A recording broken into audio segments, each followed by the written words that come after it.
People who go into people's houses for their job, what is the strangest, creepiest thing you've ever seen or experienced? I work for an insurance company, and sometimes I have to inspect houses after claims get filed. 3 months ago, I got assigned to this house where the family claimed someone had broken in and destroyed their daughter's bedroom. When I pulled up to the house, everything looked normal from the outside. Nice suburban neighborhood, white picket fence, the whole deal. The mom, Jennifer, met me at the door with red eyes like she'd been crying for days. Her husband stood behind her looking shell-shocked. "It's upstairs," Jennifer whispered, pointing toward the staircase. "We haven't touched anything since it happened. I've seen plenty of vandalized rooms before, but when I walked into that bedroom, my blood went cold. Every single thing in there had been destroyed, but in the most methodical way possible. The dresser drawers weren't just pulled out and dumped. They were stacked in perfect pyramids in the corners. The bed frame had been completely disassembled and reassembled upside down. Mattress hanging from the ceiling by the bed sheets. But here's the weird part. Nothing was actually damaged. Everything was just rearranged. Like someone had spent hours carefully taking apart a 16-year-old girl's life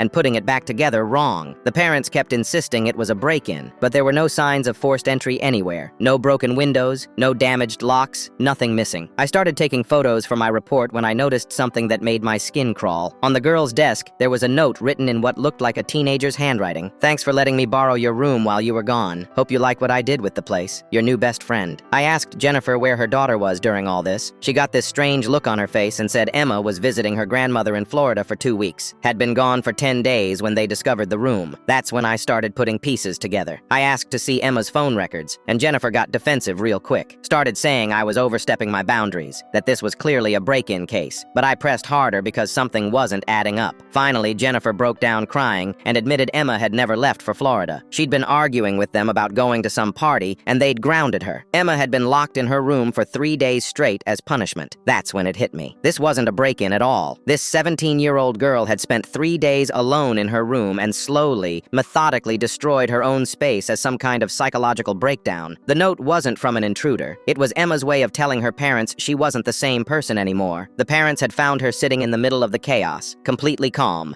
asking if she could go to her friend's house now. They were so freaked out they shipped her off to Florida immediately and tried to file an insurance claim to avoid dealing with what had actually happened. I had to deny the claim, obviously.